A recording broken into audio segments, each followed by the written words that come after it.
Hi everybody, it's Ashley. Welcome back to my channel. And today I have something pretty special planned for you guys. It's something that I have never done before on my channel, but I love watching these types of videos myself, and I wanted to give it a try myself. And that is reading 3 thrillers. Um, it won't always be thrillers. I do plan on doing this more than once if this goes well. And sometimes it'll be fantasy, sometimes it'll be sci-fi, it's just going to be whatever mood that I'm in. But right now I'm really in a thriller mood. I've been watching other YouTubers do these videos a lot with thrillers, and I am going to do thrillers for the first time. I mean, why not do my favorite genre for my first time attempting this type of a video? But the 3 books that I will be reading for this video is The Hunting Party by Lucy Foley, 56 Days by Catherine Ryan Howard, and The Sundown Motel by Simone St. James. Of these 3, I'm expecting that I'll probably like this one the most, because it has like a lot of qualities and things in it that I like, at least based on the description and things that I've heard. And the one that I'm not expecting to like at all, I think this is probably going to be a 1, is 56 Days. But you never know. We can get surprised all the time. So I will check back in with you guys a little bit later. Okay, so I am 112 pages into The Hunting Party, and I gotta say, I am not liking it at all. I'm not even really sure what the point is at this point. Nothing has really happened. It's just a bunch of unlikable people stuck in a lodge. There have been like a few clues here and there that a body is found. We don't know whose body it is, and that apparently it was not an accident, but we don't know anything beyond that. And to be honest, I just don't care. I don't care who it is. I don't care the motive, because every single person that is at this lodge is a piece of crap. Don't like any of them. They're not redeemable, at least not at this point. And I am really, really having a hard time with this, so I'm hoping it picks up. We'll just have to see. Fingers crossed. Hi everybody, so it's Tuesday morning. I haven't updated for a few days, but I just finished The Hunting Party by Lucy Foley last night. I didn't vlog a whole lot of my experience reading this book because I really didn't have that much to say about it. Now that I have completed it, I do. I didn't like this. I'll be straight up honest. I did not like this. I was very disappointed in it. The only really redeeming thing that I found about this that I thought was kind of cool was the way that Lucy Foley waited so long into the book to disclose who was dead. So, it's like pretty much from the beginning we know that a body has been found, but we don't know who it is. It's always referred to as the guest. And then later on, they start saying she. So it's like we know it's one of the female guests. So, I mean, I liked that it was kind of a cat and mouse thing with not only trying to figure out the culprit, but also trying to figure out who was dead in the first place also. So I thought that was interesting, and I appreciated the attempt.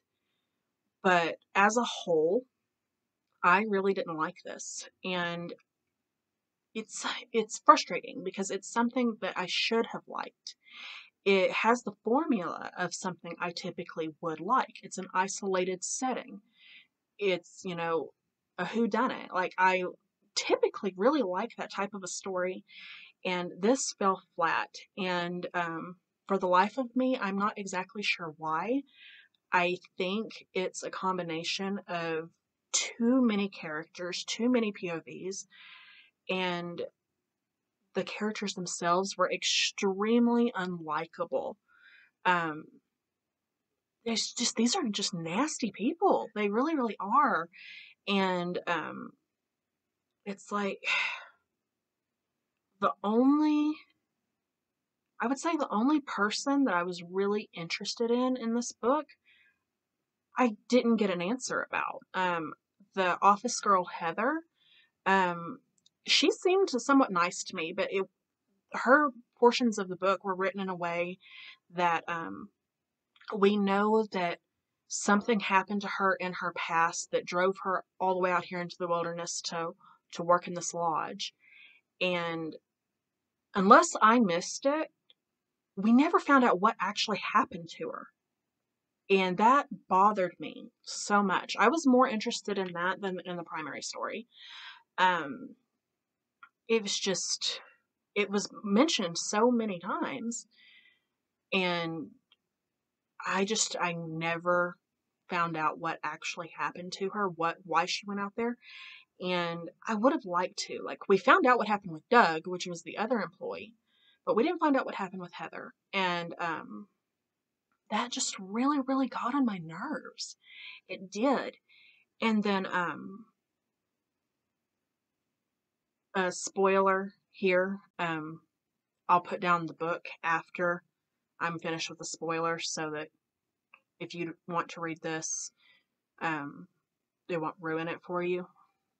But the person that was dead, Miranda, I couldn't sympathize for her. Like, I would have if she had been written differently.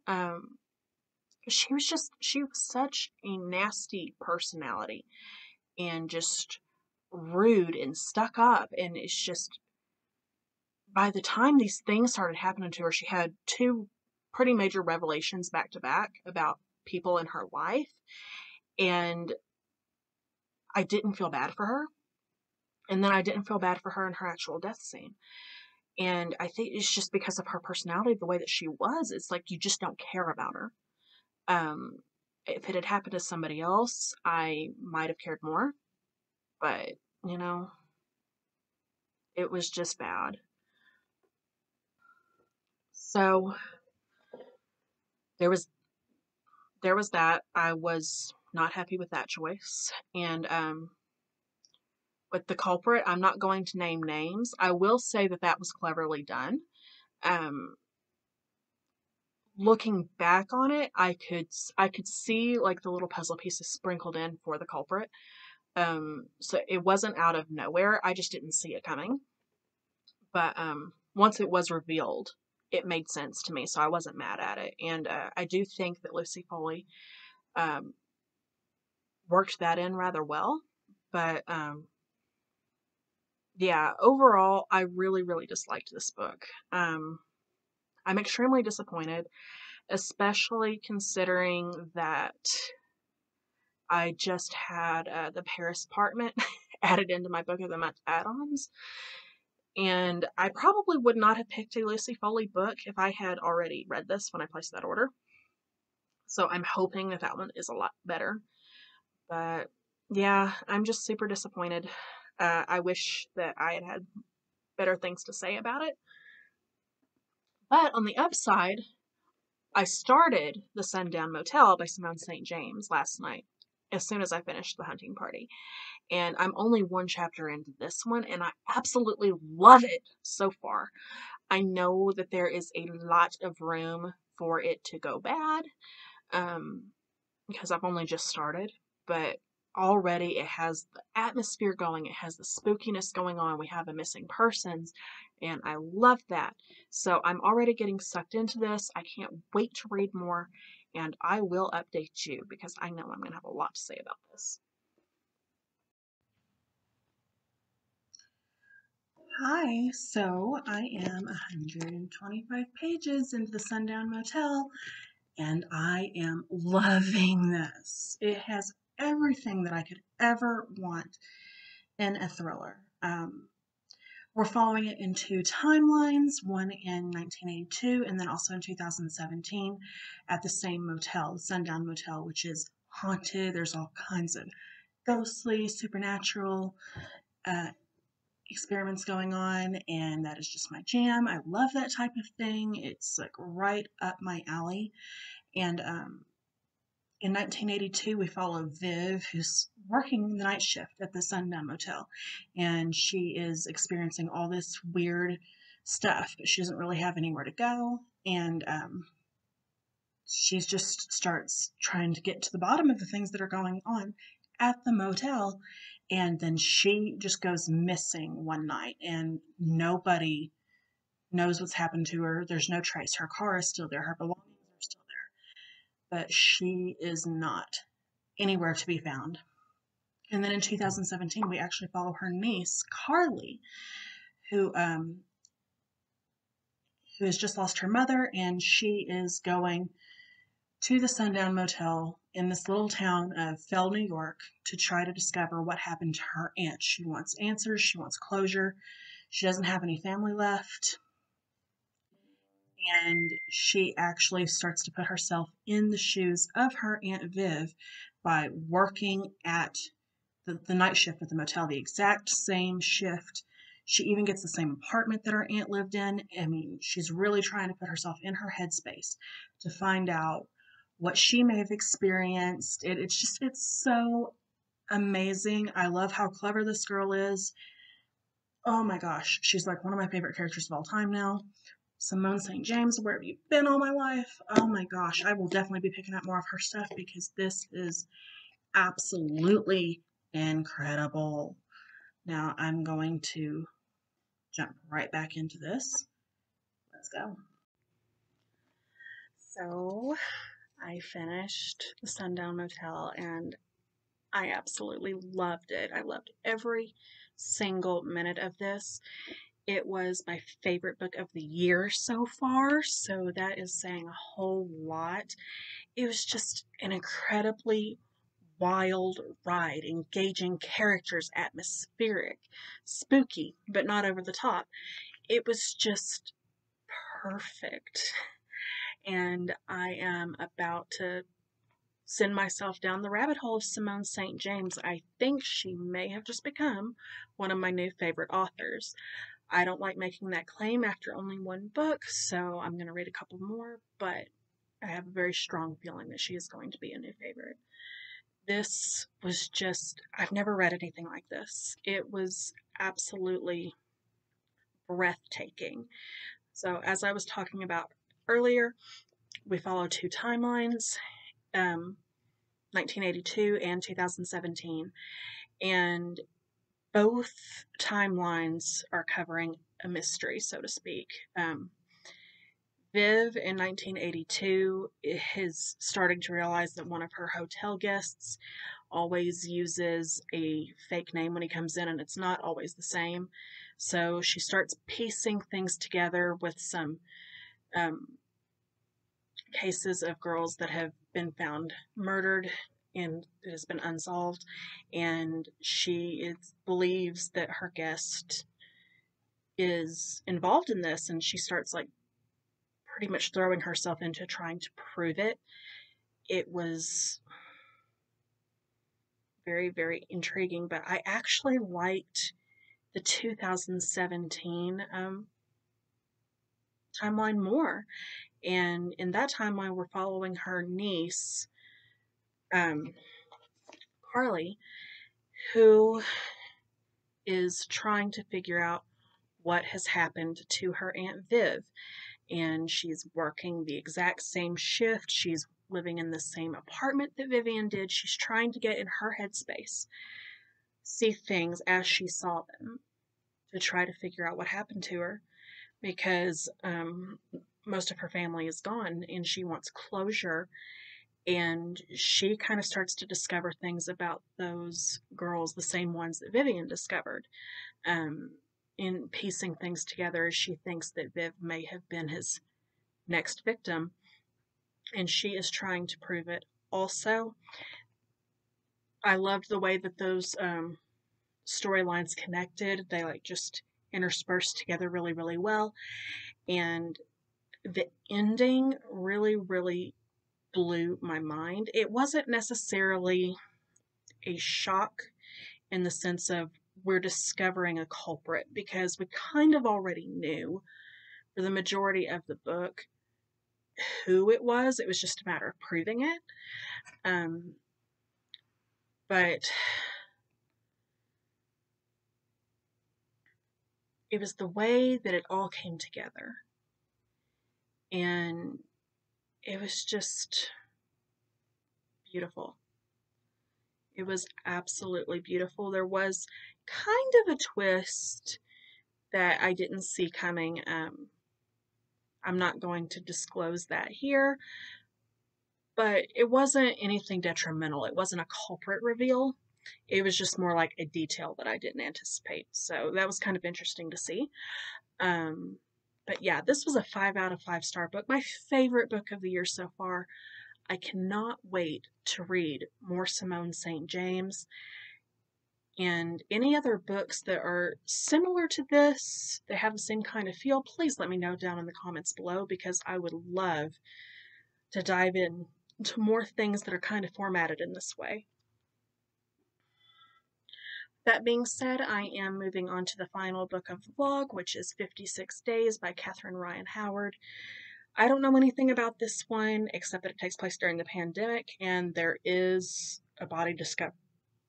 That's pretty much all I know about it. But cashier at the store just couldn't stop raving, so I was like, okay, I'll give it a chance. But honestly, I'm not really expecting anything from this one. I don't know, it's just a gut feeling. But I will check back in with you in a little while. Hello everyone. I am 188 pages into 56 days, and I gotta say, I am liking it more than I thought that I would, but it still seems like it's kind of a pointless thriller. If you didn't know the summary to this, basically, we're following in 2 different timelines, and this is directly involved with the COVID-19 pandemic. Our main characters are Sierra and Oliver, and they meet at a supermarket the week that COVID starts to hit the Ireland shores. So once mandatory lockdown is announced, he suggests that they move in together, even though they've only been dating for about 3 weeks. And it forces this, it does this forced proximity thing, and that's basically our setup. On the surface, it's a decent thriller.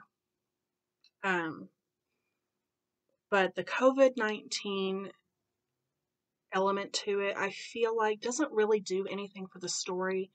I don't feel that it's needed as other than as a potential setup to force these characters to move in together after such a short amount of time. That's really the only thing it does for the story, and that could have been accomplished with many other things. The more and more into it we realize that the more and more into it we get, we realize that Oliver is not exactly what he seems. He is hiding some sort of a deep dark secret that he is trying desperately to keep Sierra from knowing about. That by itself, I thought that's kind of interesting, and I would like to know what that's all about.